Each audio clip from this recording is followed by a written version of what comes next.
A paz do Senhor Jesus, meu irmão, minha irmã. Que alegria estar mais uma vez aqui com você para a nossa escola bíblica. Você está na nossa escola bíblica especial. Eu sou o pastor Samuel e eu quero desejar a você, desejar a todos vocês que sejam muito bem-vindos a mais um estudo da nossa lição bíblica. Nós estamos estudando o livro do Eclesiastes, nós estamos estudando essas pérolas de sabedoria deixadas pelo servo de Deus Salomão e que servem de instrução para a nossa vida hoje. Olha só, antes da gente falar da nossa lição bíblica, eu queria convidar você, se você ainda não curtiu as nossas postagens, deixa eu tentar explicar isso para você. Aqui embaixo, aqui na sua tela, tem esse curtir, assim, esse joinha aí. Esse joinha faz com que esse vídeo, com cada um desses vídeos, eles tenham um alcance maior. Então é sempre bom, se você ainda não fez isso, que você dê uma clicada aí embaixo, dizendo, olha, eu gostei desse conteúdo, esse conteúdo é relevante, esse conteúdo é bíblico e ele é edificador para a minha vida. E vale lembrar você também que caso você ainda não tenha se inscrito em nosso canal, olha, muitas pessoas assistem a nossa escola bíblica todas as semanas. São milhares de pessoas. Você pode olhar aí pela numeração aí das nossas visualizações. O alcance é muito grande. Mas é importante que você se inscreva aqui no canal da nossa IAP. Aqui, Promessistas, aqui embaixo você clica em se inscrever e você aciona o sininho para que você receba as notificações cada vez que nós entrarmos no ar com um vídeo novo. E a programação está ficando cada vez mais ampla, está cada vez mais surtida para abençoar a sua vida, para abençoar a sua família e para ajudar você nessa caminhada no Evangelho. Bom, eu quero convidar você hoje a estudar conosco a lição de número 5. A lição de número 5 vai falar sobre os bons conselhos. E aí, se você está com a sua lição bíblica, a sua Bíblia Sagrada, eu convido você nesse momento a estudar com a gente a Palavra de Deus.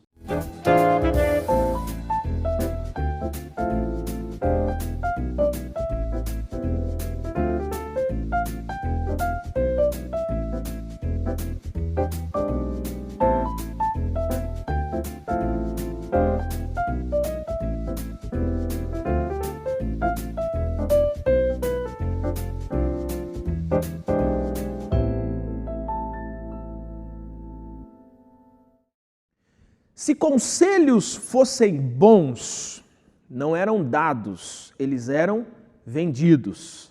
Você já ouviu essa frase? Geralmente é alguém que está ali um pouco inconformado com alguma orientação ou algum conselho de alguém e ele diz assim, olha, se conselho fosse bom, ele seria vendido, né? Hoje nós vamos tratar exatamente sobre esse assunto, os bons conselhos.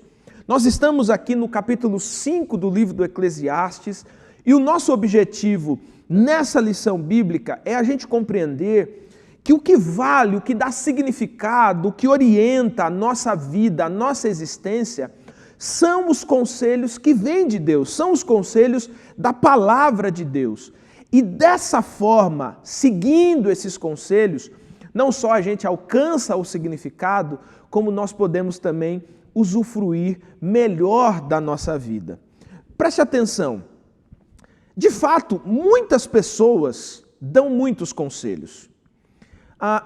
Nós precisamos dizer, obviamente, que nem todo conselho que a gente recebe é um bom conselho.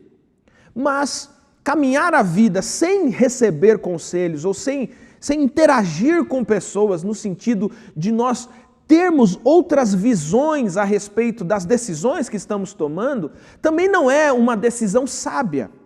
Mas quando a gente entende que, olha, os seres humanos podem nos ajudar com conselhos e, ao mesmo tempo, eles podem dar bons conselhos ou podem dar conselhos ruins nas decisões que tomamos da nossa vida, isso faz com que a palavra de Deus tenha mais importância e mais significado para a nossa vida e para a nossa história.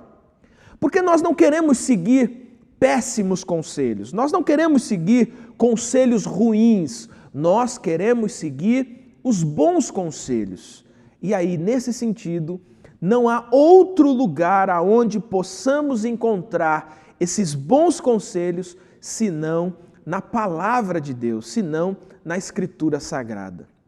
Bom, nós estamos aqui no capítulo de número 5 e o texto bíblico diz assim: pense bem antes de falar e não faça a Deus nenhuma promessa apressada. Se Deus der a você riquezas e propriedades e deixar que as aproveite, fique contente com o que recebeu e com o seu trabalho.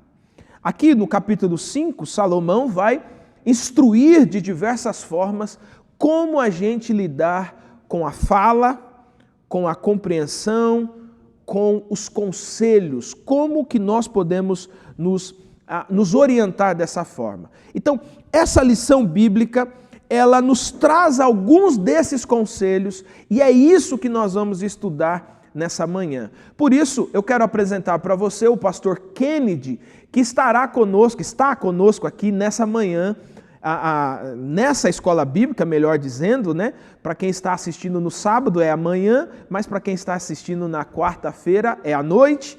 Mas nessa escola bíblica o pastor Kennedy estará comentando essa lição juntamente conosco.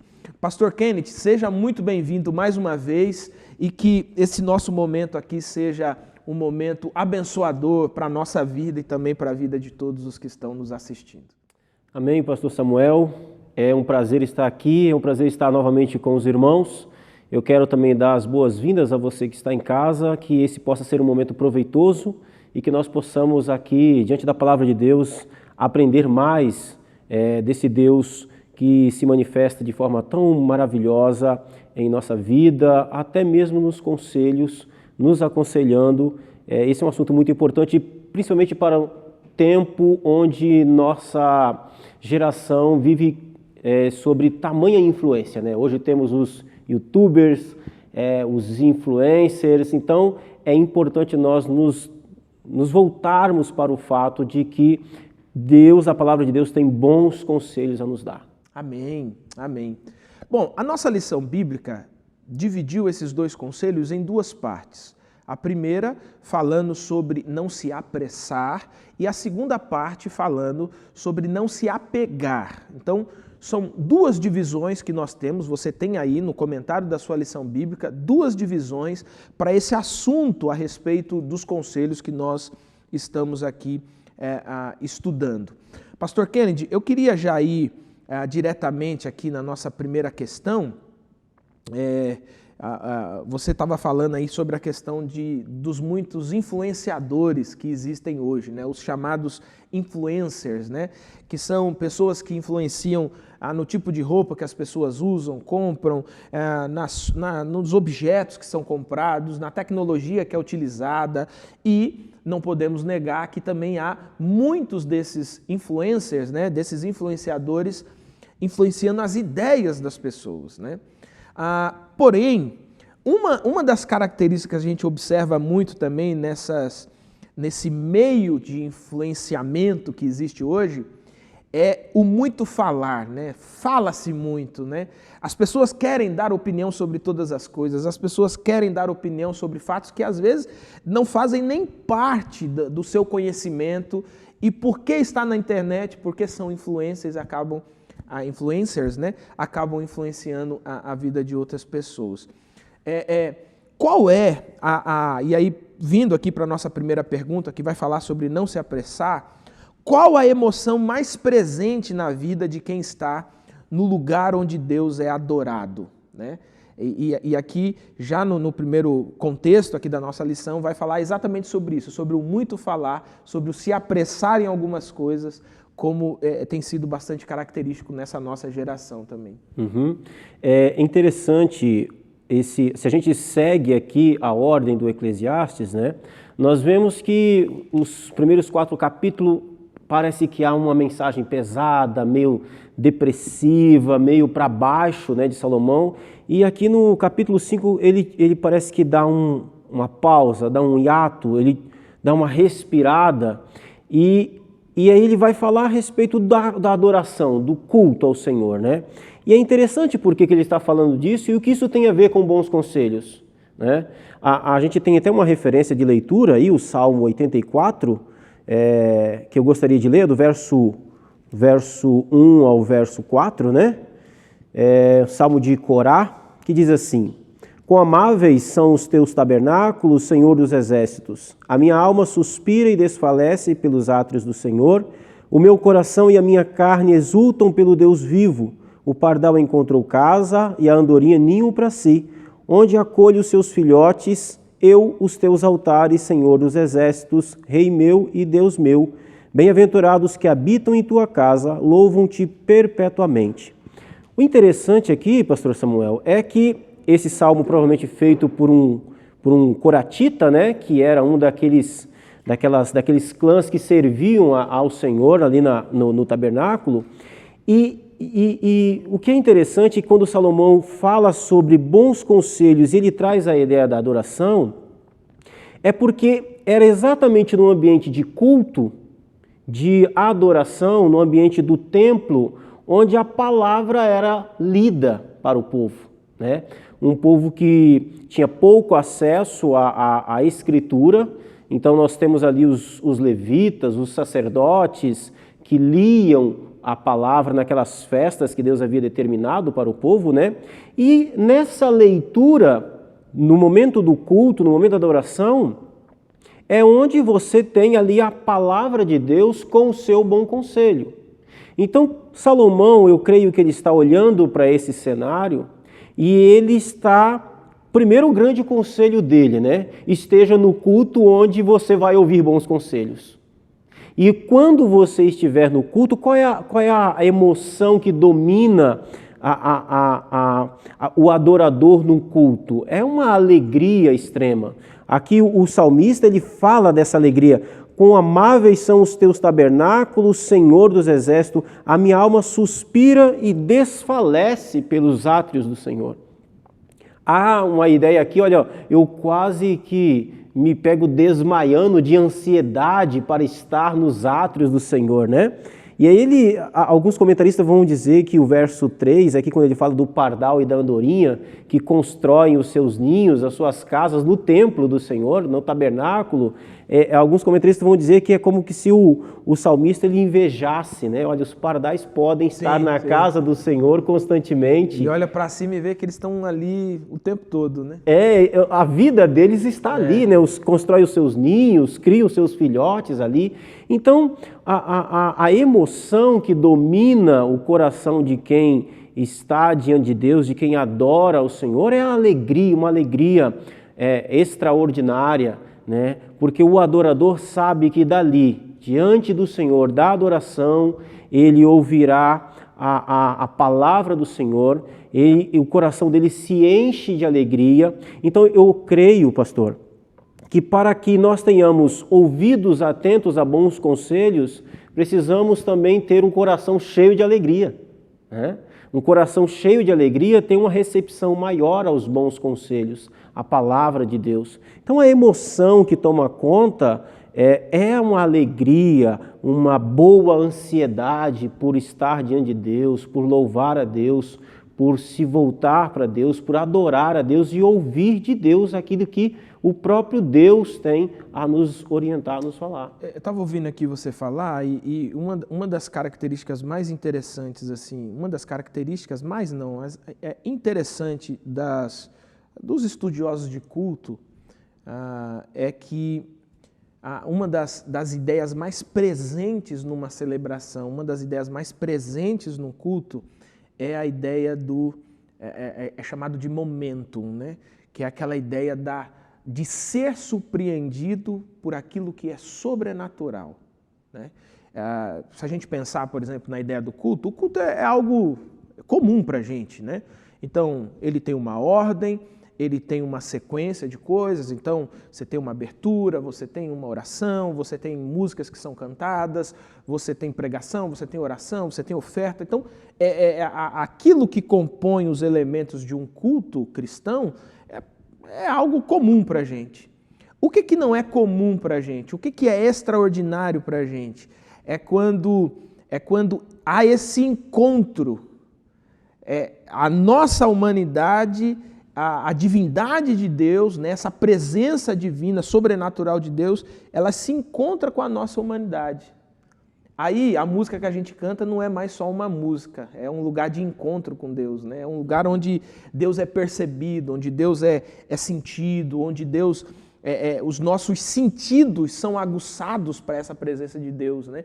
E assim, graças a Deus nós não temos muita dificuldade com isso, porque somos uma igreja pentecostal, então nós temos essa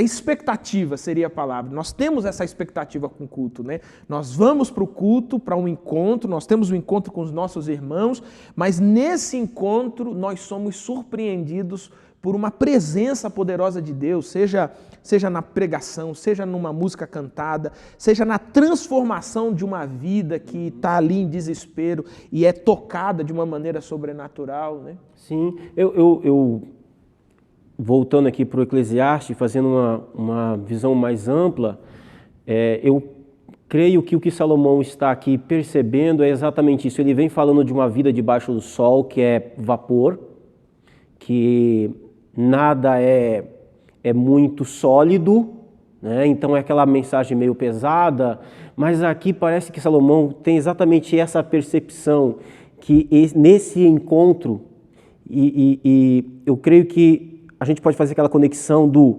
início do Gênesis, quanto lá no capítulo 22 de Apocalipse. Então ali no início de Gênesis, nós temos o Deus que vem todo entardecer e tem esse encontro com o homem.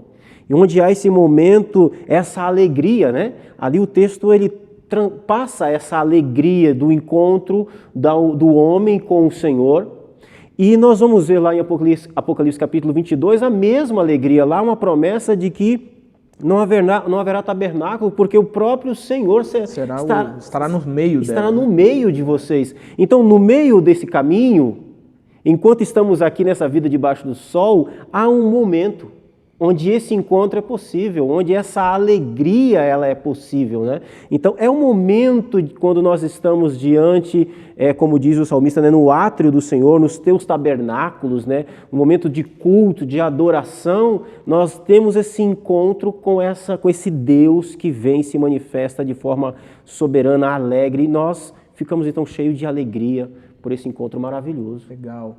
Agora, a nossa pergunta número 2, ela faz um link, então, com a primeira pergunta. Então, assim, a presença de Deus, de fato, né, o lugar onde Deus está, ele transborda alegria, né? Então, transborda alegria, entusiasmo, as expectativas são renovadas e etc.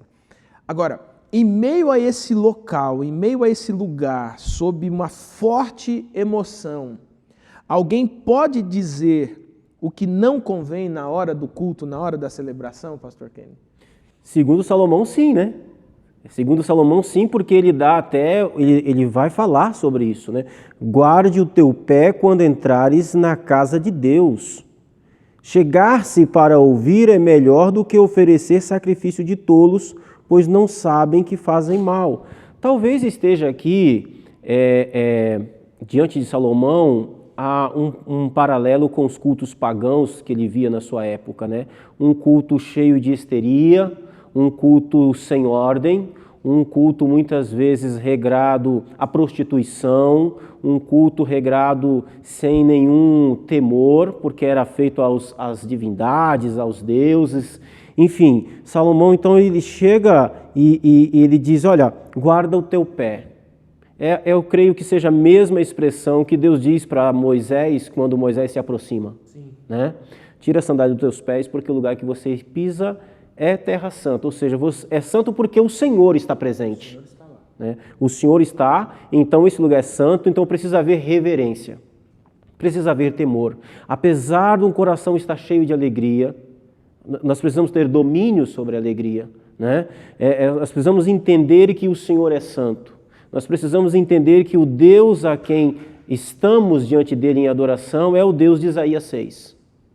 É o Deus que é santo, santo, santo. Então, há aqui esse conselho de Salomão para que nós venhamos, olha, guardar o pé. Aí ele vai dizer, olha, chegar-se para ouvir é melhor do que oferecer sacrifício de tolos. Se você não tem o que dizer, não diga nada. Né? Ouça, o Senhor está falando. Né? Então, não se te precipites com a tua boca, nem teu coração se apresses a pronunciar palavra alguma diante de Deus. Não tenha pressa. É o conselho que Salomão dá aqui, né? Não se apresse, tome cuidado com as suas emoções, tome cuidado com os exageros, né? Porque Deus é santo, porque o Senhor é santo. Então, as emoções fortes, elas podem nos levar a ter uma fala, uma atitude que não convém com o Deus ao qual nós servimos. E aí nós caímos naquele problema que Paulo vai orientar a igreja de Corinto, né? Paulo vai até chegar dizendo, olha, por acaso se chegar algum incrédulo no meio de vós, não vai dizer que vocês estão loucos. A igreja não era a igreja de loucos, mas dependendo da postura... Quem olha de fora, né? Quem olha de fora escandaliza o nome do Deus que está sendo adorado. Então, há um cuidado aqui, há uma alegria que é maravilhosa, é importante por quem Deus é, mas há um cuidado com relação à postura diante dele. Né? O culto ele tem vários momentos, e para cada momento há uma postura importante a ser observada, e nunca perder a referência de quem está sendo adorado, que é Deus. Eu acho interessante na sua fala, você citou a questão de manter, de você ter autocontrole, né? A alegria, ela produz um êxtase tão grande, uma euforia que faz a gente perder o controle, e o grande segredo é você manter o autocontrole. E aí, assim, vou me lembrar aqui das próprias orientações do apóstolo Paulo, por exemplo, quando ele diz, olha, não embriagueis com vinho, né? E a ideia da embriaguez é sempre assim, presente, essa ideia de que, e todo mundo sabe que a bebida alcoólica, por exemplo, ela desativa alguns dispositivos em algumas pessoas, na maioria das pessoas. As pessoas ficam mais desinibidas, ficam mais faladeiras, né? Contam mais histórias, contam mais causos, né?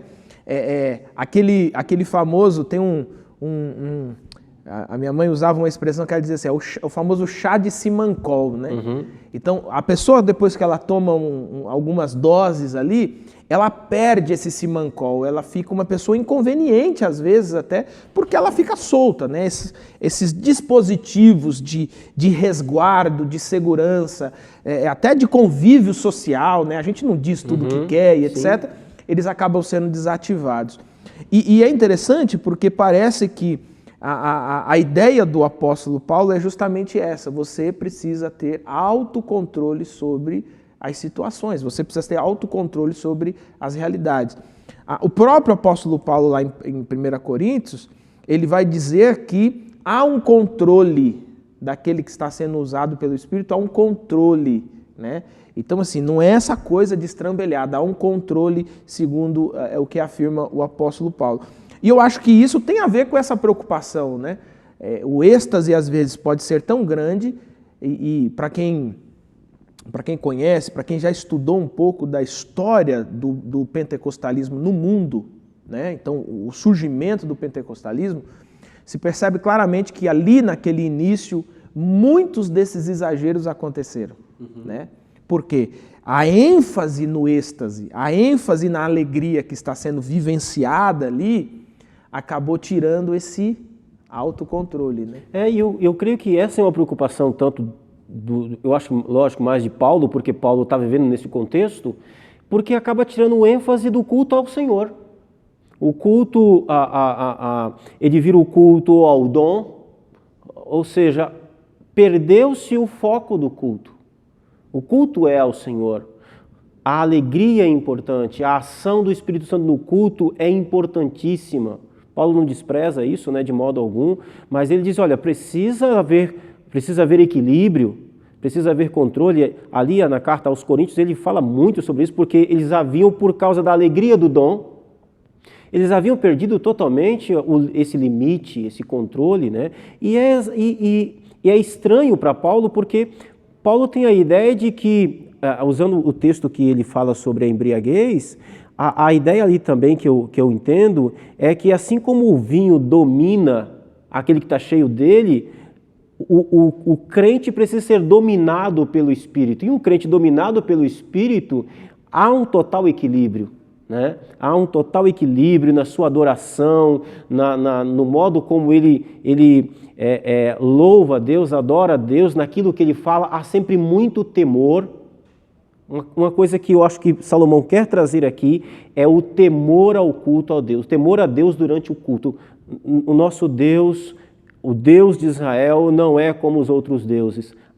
Precisa haver um temor sensível a Ele, mesmo diante de toda a alegria, de toda essa emoção que realmente é maravilhosa, mas precisa haver muito temor, porque o Senhor é Deus santo e merece todo o nosso respeito e nosso temor a Ele. Eu achei importante citar aqui o versículo de número 6, né? Vou pegar o versículo 5, melhor é que não votes do que votares e não cumprires. Aqui está falando de gente que fala demais, promete demais, etc. No versículo 6 ele diz, não consintas que a tua boca faça pecar a tua carne, nem digas diante do anjo que foi erro. Por que razão se iraria Deus contra a tua voz e destruiria a obra das tuas mãos? Porque como na multidão dos sonhos a vaidade, assim também nas muitas palavras, mas tu teme a Deus. Né? Então ele claramente faz um contraponto. Né? E eu queria que a gente explorasse um pouco mais essa ideia das muitas palavras. Porque, obviamente, nós estamos lendo aqui o Eclesiastes 5, estamos dentro de um contexto aqui bastante específico, mas lembrar aqui, não vou me lembrar exatamente a citação, mas lá em Provérbios, o próprio Salomão vai dizer que, falar é prata, uma coisa assim, acho que falar é prata, mas silenciar é ouro, né? Uma coisa assim, né? Você falar muito, se você tem algo a dizer, é importante, mas às vezes ficar calado também tem o seu grau de importância. Você acha que existe algumas pessoas que falam demais?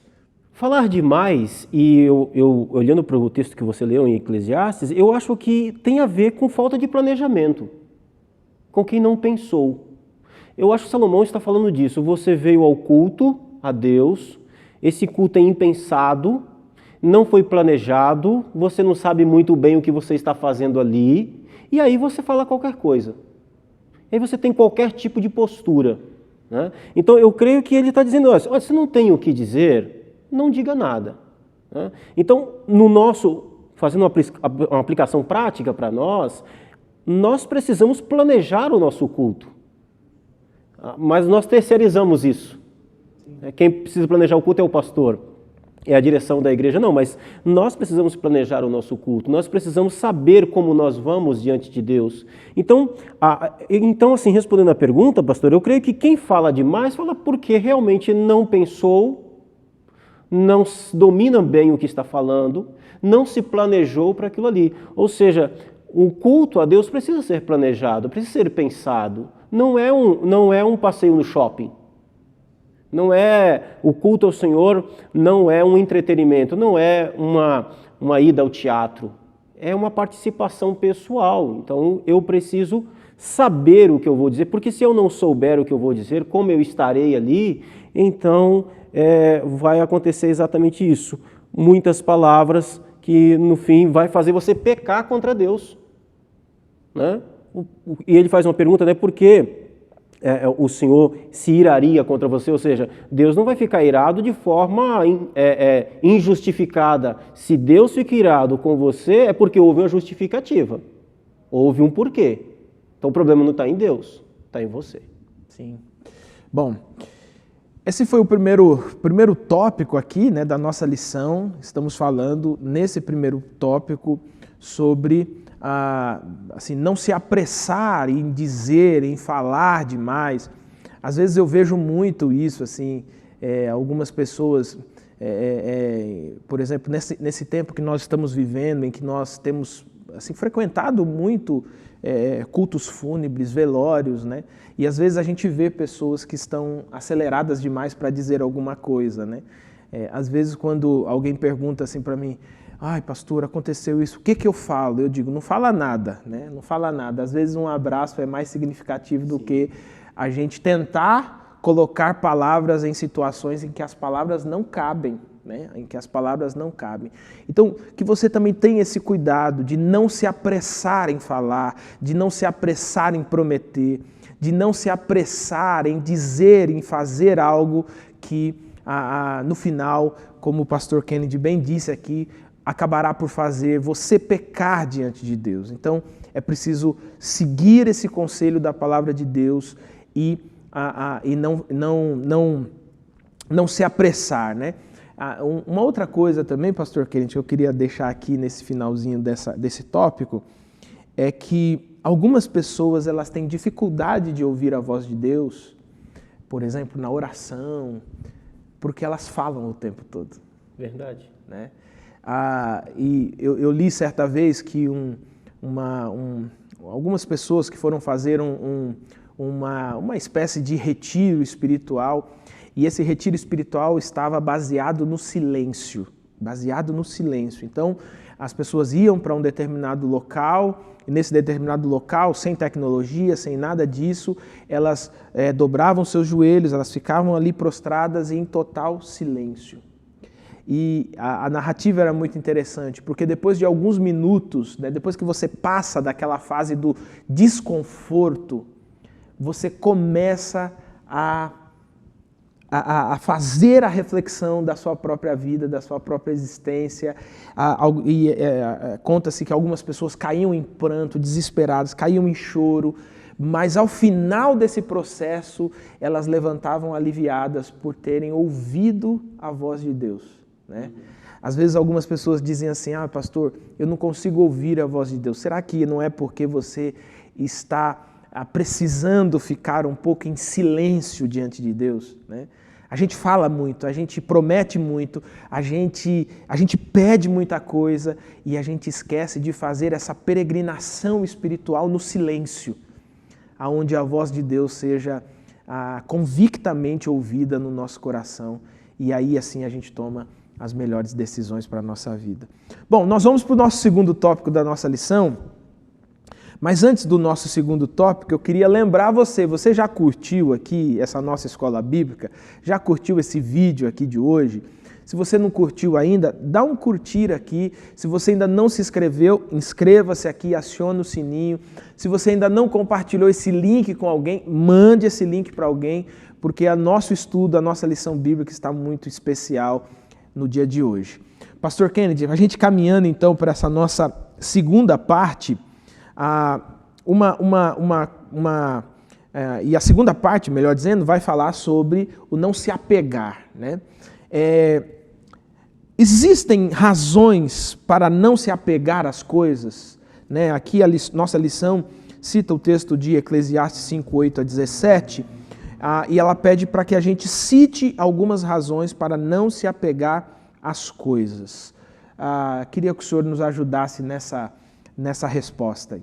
Sim, aqui a gente percebe que Salomão agora retoma, né, as suas orientações, depois de falar do culto a Deus, e aí ele começa assim de uma forma bem brusca até, no verso 8, ele muda de assunto rapidamente, e ele vai dizer, né, se vires em alguma província a opressão de pobres e o roubo em lugar do direito e da justiça, não te maravilhes de semelhante caso, porque o que está alto tem acima de si outro mais alto, que o explora, e sobre este há ainda outros mais elevados que também exploram. Salomão está dizendo para que a gente não venha se espantar por pobres que estão sendo oprimidos, roubados, por injustiça que está acontecendo. Do que eu acredito que Salomão está falando? Ele está falando de que Nós temos, e não é ruim pensar assim, mas nós temos um conceito de direito. Nós somos muito apegados ao conceito de direito. Eu tenho direito, o direito é meu, me pertence. E eu creio que Salomão também está levando a gente para pensar sobre isso. Não se apegue muito às coisas, porque nesse mundo de injustiça, nem sempre você terá direito. Quando o pobre é oprimido, ele é roubado, ora, ele foi, o seu direito foi ali ofendido, né? Então, não se apegue a essas coisas, porque essas coisas elas não são firmes. Não há uma firmeza nisso. E ele vai dizer também para não se apegar ao dinheiro, a partir do verso 10. Quem ama o dinheiro, jamais dele se farta. É um poço sem fundo. Se apegar ao dinheiro é um problema, porque quanto é suficiente? Essa é a pergunta. Quanto é suficiente? O suficiente é 10 mil. Quando você chega a ganhar 10 mil, não é mais suficiente. Como diz o ditado, o suficiente é sempre um pouquinho mais, né? O suficiente é sempre um pouco a mais. Então, se apegar a essas coisas é uma escravidão. Então, o problema não é o dinheiro, de novo, esse conceito precisa ficar claro, né? A Bíblia nunca fala que o problema é o dinheiro, a Bíblia fala que o amor ao dinheiro é um problema. Então, quem ama o dinheiro jamais dele se farta. O apóstolo Paulo vai dizer que aqueles que querem ficar ricos, né, eles vão cair em muitas armadilhas. Vão trazer dores para si, né?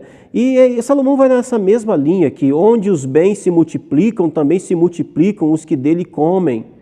Então, assim, o seu patrão, ele é seu patrão. Às vezes você recebe lá o seu salarinho, mas você vai para casa e dorme. O seu patrão, sabe lá Deus que horas ele dorme e se dorme. Precisou fazer um empréstimo para pagar a folha de pagamento, né? Exatamente. Então, se apegar a esse desejo de ser rico, de ter mais, o apego às coisas, o Salomão aqui está praticamente fazendo aquela ideia do, né, desapegue. Não se apegue a esse mundo, não se apegue às coisas dessa vida, porque essas coisas são vapor. Ele vai dizer doce, no verso 12, doce é o sono do trabalhador, quer coma pouco, quer coma muito, mas a fartura do rico não o deixa dormir. Não o deixa dormir porque ou ele tem medo de que ela acabe ou que ela seja roubada. Enfim, tem várias coisas que não o deixa dormir. A Bíblia, na versão transformadora, ela fala assim, se uma pessoa coloca todo o seu dinheiro num investimento, numa aplicação, ela corre o risco de numa noite perder tudo, né? Aí ele vai dizer assim, olha, por isso que as pessoas têm dificuldade de dormir, porque a pessoa deita para dormir e fica pensando, será que o meu dinheiro está dando lucro ou será que o meu dinheiro está dando prejuízo, né? Uhum. Inclusive, esse é um dos conceitos dos economistas, né, do pessoal que trabalha aí com investimento, né? Nunca invista numa coisa só. Nunca coloque os ovos na mesma cesta, né? Então, mas aí quando você diversifica o investimento, você aumenta e multiplica a dor de cabeça e a preocupação. Você tem mais coisa para olhar, mais coisa para controlar, né? Exatamente. Então, assim, quando Salomão vai dar esse conselho, né, para não se apegar às coisas, é porque esse mundo, a vida debaixo do sol, ela é uma vida de incertezas. Ela é uma vida que nem sempre você terá direito. O direito nem sempre é garantido. Nós vivemos num país onde isso é muito claro. A injustiça social... No dia a dia isso é visto, né? No dia a dia isso é visto. Você trabalha, paga imposto, mas o retorno não vem. Então, se você for ficar preso a isso, você nem vive. Você vai viver preocupado, você vai viver rancoroso, você vai ter uma qualidade de vida péssima e terrível. Então, melhor, não que a gente não deva lutar pelos direitos, nada disso. Salomão está dizendo, olha, só não se apegue a isso, porque isso pode escapar. Aqui, inclusive, ele vai citar, aqui no versículo 8 mesmo, né? Ele vai citar que quando você vê a opressão do pobre, a violência do direito e da justiça, não fique admirado, pois quem está altamente colocado tem superiores que o vigia e há um mais alto do que eles. Ou seja, é quase que uma cadeia, né? Tem uma tradução que ela diz que a injustiça ela ganha forma em meio às burocracias, né? Então, esse que tem que falar com esse, que tem que falar com esse, que tem que falar com esse, o pobre já morreu de fome. Sim. Né? É esse que precisa da decisão desse, que precisa da decisão desse, nessas cadeias burocráticas, né? Ou essas cadeias vampirescas, né? onde a injustiça é praticada sempre por alguém que tem a mesa maior, né? Essa que é a ideia aqui, né? Então assim, um oprime na ponta, mas sobre esse tem um que oprime esse, sobre esse tem outro que oprime esse, sobre esse outro que oprime esse, ou seja, é uma cadeia de opressão que é coisa que o ser humano consegue provocar contra si mesmo, né? E eu achei muito, muito importante esse ponto que você colocou. Não se apegar a isso. Então, se você se apegar a essa mesa, tem uma mesa maior em cima. Se você se apegar a essa, tem outra maior em cima. Ou seja, em meio a essas burocracias, a injustiça sempre irá prevalecer. É a burocracia a serviço da injustiça. O que se nós olharmos para isso, você vai ficar extremamente depressivo, desistir da vida, porque quando nós paramos para olhar, eu acho que é essa reflexão que Salomão está querendo trazer aqui, olha, se você parar para ficar olhando isso, você não vive mais. Você não vive mais. Né? Se você for parar para ficar olhando isso, você não vai viver mais. Se você for ficar olhando diariamente o quanto de imposto que é arrecadado desse país, e o quanto que é retornado, se você ficar fazendo continha... Isso é muito frustrante, né? Você vai viver uma vida frustrante. E qual é o conselho, pastor Kennedy, que Salomão vai dar? Aqui nos versículos 18 a 20, ele dá alguns conselhos, né? Qual o equilíbrio que deve ser buscado aqui presente nesses 3 versículos? Aqui? Eu vou ler o texto porque esse texto é muito bom. Ele diz assim, eis o que eu vi. Ou seja, qual é a minha conclusão, né? Boa e bela coisa é comer e beber e gozar cada um do bem de todo o seu trabalho, com que se afadigou debaixo do sol, durante os poucos dias da vida que Deus lhe deu, porque esta é a sua porção. Quanto ao homem a quem Deus conferiu riquezas e bens e lhes deu poder para deles comer e receber a sua porção e gozar do seu trabalho, isto é dom de Deus. Porque não se lembrará muito dos dias da sua vida, porquanto Deus lhe enche o coração de alegria. Então, como é que Salomão fecha aqui, né? Qual é o conselho dado aqui pelo Salomão? Como é que a gente resolve esse problema? Ele diz, olha, boa e bela coisa é comer e beber e se alegrar cada um do seu trabalho. Eu entendi disso aqui assim, o bom de trabalhar é ganhar dinheiro e gastar dinheiro. Olha, vive a sua vida. Isso mesmo. Vai viver a sua vida. E ele trata isso como uma dádiva, né? Como um dom de Deus. Sim. E o mais interessante é que Salomão está falando de algo que você não precisa ser milionário para acontecer. Porque comer e beber é uma coisa comum a todos. Né? Você pode morar numa mansão, como você pode morar numa casa simples e você come e bebe. A questão é encontrar alegria nisso que Deus te deu. Né? Quanto você ganha? Seja feliz naquilo que você ganha.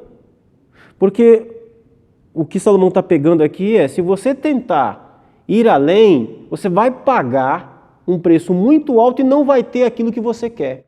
Vai sempre faltar, né? Vai sempre faltar. E comer e beber não será mais uma alegria e nenhum prazer. Então a medida certa é quando o que você come, o que você bebe e a alegria que você vive com a sua família, com a sua esposa, com o seu marido, lhe é suficiente, né?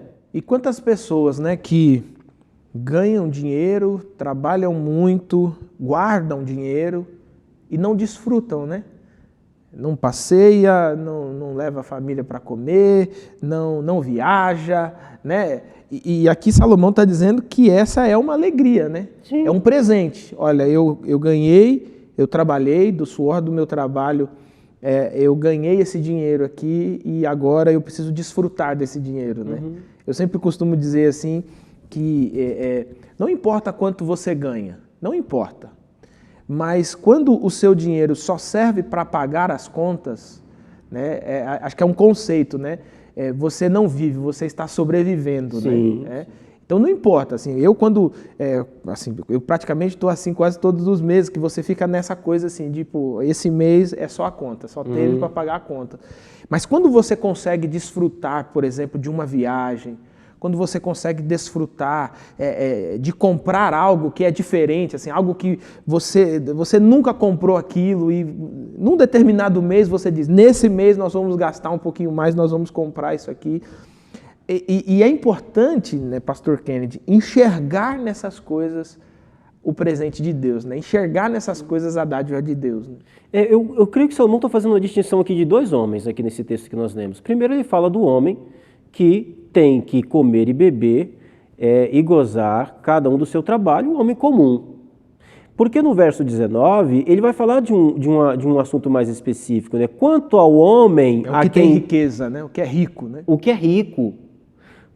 Só que um detalhe aqui que eu acho que Salomão, ele no final do verso 19, ele diz quem é esse homem rico aqui. Esse homem rico aqui é um homem que a riqueza aqui é um dom de Deus. É um dom de Deus, Então, assim, eu acho que a primeira coisa que a gente precisa responder, a primeira pergunta é, você tem um dom de ser rico ou não?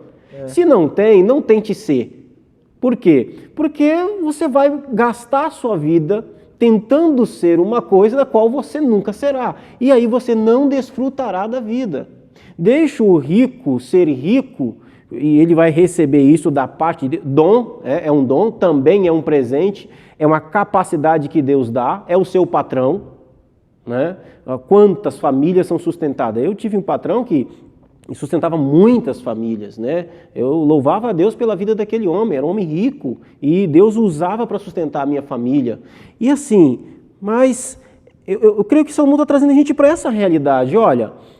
Se você não tem o dom da riqueza, e como descobre isso, não sei, enfim, mas se não é a sua, não se afadigue nisso. Aqui fica claro que é algo que Deus dá, né? É algo que Deus dá, então é uma capacidade que Deus dá, né? E Ele dá essa capacidade a essa pessoa, mas com essa capacidade vem um fardo também muito grande, né?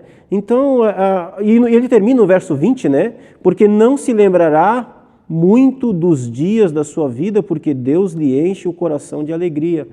Enfim, se você... O que satisfaz de fato o homem é a alegria de Deus no coração, né? É a alegria dele, né? É isso. Então, se a alegria que você tem no coração, você condiciona ela ao dinheiro, a ser rico, a ter coisas, então essa alegria ela é vapor, ela não se sustenta. E para a gente encerrar aqui então, Pastor Kennedy, fazendo até uma aplicação, né? Eu queria ir diretamente à pergunta de número 6. Como que a consciência de tudo o que você tem é de Deus pode ajudá-lo a lidar melhor com as coisas? Como que essa consciência, né? Eu estou linkando aqui nesse assunto que nós estamos tratando, de fato, mas como que essa consciência de que é Deus que presenteia, de que é Deus que dá, de que é Deus que cuida, pode ajudar a gente a lidar com as coisas que acontecem à nossa volta? Primeiro, olhando para o fato de que nós viemos a esse mundo e nós viemos sem nada. A única coisa que tínhamos era tudo aquilo que Deus tinha nos dado, que era a vida, a respiração, a condição em que nós nascemos. Então, ter consciência de que é Deus quem nos dá tudo, nos ajuda pelo fato de que quando alguma coisa não é alcançada, algum objetivo, alguma meta, ou então quando nos é tirado alguma coisa, nós entendemos, é aquela expressão que Jó vai dizer, né? Eu nasci nu e nu tornarei. O Senhor deu e o Senhor tomou. Ou seja, a minha vida não está conduzida pelo acaso nem pela sorte, a minha vida não é fruto apenas da minha força de vontade, a minha vida não é fruto apenas do meu trabalho, a minha vida é fruto do cuidado de Deus. E outra coisa também, além da minha vida ser fruto do cuidado de Deus, em Cristo eu herdei todas as coisas. Somos herdeiros de todas as coisas. Né? Se somos herdeiros de tudo, nada nos falta. Eu gosto sempre de pensar no caso de Noé. Né? A gente olha para a história de Noé e a gente não vê Deus depositando $1 milhão na conta de Noé para ele construir a arca. Como foi que Noé construiu aquela arca? Provavelmente se desfazendo dos seus bens, provavelmente vendendo lá a sua fazenda, o seu gado, e ele foi construindo. Provavelmente quando ele termina a construção daquela arca, ele está morando já dentro dela. Dentro dela, né? Mas quando ele sai, um ano depois do dilúvio, que ele sai daquela arca, ele poderia escolher a terra que ele quisesse. Ele era herdeiro de tudo, o mundo era dele e da sua família. Então, olhar, né, ter consciência de que Deus, de que tudo pertence ao Senhor, nos ajuda a viver uma vida com menos frustração. Nós seremos menos frustrados. Nós dependeremos menos de promessas políticas, ficaremos menos refém de pessoas mal intencionadas, né? Porque você se livra da ganância. É o contentamento. Né? É o contentamento. É estar contente, seja quais forem as realidades. Né? Exato, e saber que daquilo que a gente vive, foi o Senhor que permitiu, o Senhor deu, então teremos um sentimento de gratidão a Deus, um sentimento de contentamento e viveremos uma vida que glorifica o nome dEle no fim de todas as coisas. Amém, amém. Meu querido irmão, minha querida irmã, chegamos ao final da nossa escola bíblica. Eu espero que esse estudo tenha abençoado grandemente a sua vida, tenha contribuído para que abrilhante ainda mais os seus estudos e faça você contribuir ainda mais aí na sua igreja local. Pastor Kennedy, eu quero agradecer mais uma vez por esse tempo aqui com a gente e queria que você encerrasse esse momento fazendo uma oração por nós. Amém. Vamos orar. Maravilhoso Pai, nós louvamos o Teu nome, agradecemos a Ti por essa oportunidade e pedimos a Ti, Senhor, dai-nos um coração temeroso. Um coração, sim, Senhor, que se enche de alegria quando estamos na Tua casa, reunidos com os nossos irmãos, em comunhão e louvor ao nome santo de Jesus. Dá-nos, meu Deus, um coração alegre, feliz. Pai Santo, mas também dá-nos um coração temeroso, um coração que reconhece Sua santidade, Sua glória, a Sua grandeza, Senhor. Pai querido, nós queremos pedir a Ti, tem misericórdia de nós, que o nosso coração não esteja também, Senhor, firmado ou esperançoso apenas nas coisas dessa vida, pois elas passam, elas não são firmes, mas que a nossa esperança esteja e a nossa vida seja uma vida onde nós tenhamos a alegria naquilo que vem das Tuas mãos, que tenhamos contentamento, que louvemos o Teu nome e possamos desfrutar de tudo aquilo que o Senhor nos dá, tudo aquilo que o Senhor nos concede por graça e por misericórdia. Bendizemos o Teu nome e Te glorificamos, em nome de Jesus, o Teu Filho. Amém. Amém. Amém. Amém. Pastor Kennedy, mais uma vez, obrigado. Meu irmão, minha irmã, nós continuamos com o nosso encontro marcado às quartas e a nossa reprise acontece aos sábados, 9 horas da manhã. Quartas-feiras, às 20 horas, sábados, às 9 horas da manhã. Mas eu queria também convidar você a assistir o restante da nossa programação. Olha só, amanhã, quinta-feira, né? Nós estamos transmitindo agora na quarta, então na quinta-feira tem o Promessas de Esperança com o pastor Genilson. Sempre uma palavra de Deus para a sua vida, sempre uma palavra de Deus para o seu coração às 20 horas. Às segundas-feiras, já conhecido o programa Texto e Contexto com o pastor Eleilton, sempre às 20 horas e sempre um tema bastante relevante, uma discussão bastante relevante para a nossa vida. E agora, às terças-feiras, você também pode acompanhar o Conexão Feminina, que é uma programação do Ministério Feminino, juntamente com o Ministério de Comunicação da nossa igreja, e destinado ao público feminino, você também pode acompanhar às terças-feiras, às 21 horas. Como você pode ver, é uma vasta programação que está sendo produzida semana após semana para abençoar a sua vida. Por isso eu quero pedir para você, mais uma vez, para você clicar aqui curtindo esse nosso vídeo. Ao mesmo tempo, se inscreva em nosso canal se você ainda não é inscrito, compartilhe isso com outras pessoas para que elas possam também acessar essas programações e também terem suas vidas edificadas. E só mais uma coisa, lembrar você das nossas redes sociais. Promessistas Brasil está no Instagram. Olha só, você que tem Instagram aqui, nesse momento você tira uma foto aí, tira uma selfie, marca lá, Promessistas Brasil, @Promessistas Brasil, como você sendo um estudante da Bíblia, um estudante da nossa escola bíblica, porque nós queremos compartilhar você aqui no nosso Instagram. Instagram, @Promessistas Brasil. Nosso YouTube, Promessistas Brasil. Fique atento em toda a nossa programação, eu tenho certeza que sempre haverá algo de Deus para abençoar a sua vida. Que Jesus te abençoe, bons estudos e até a próxima semana.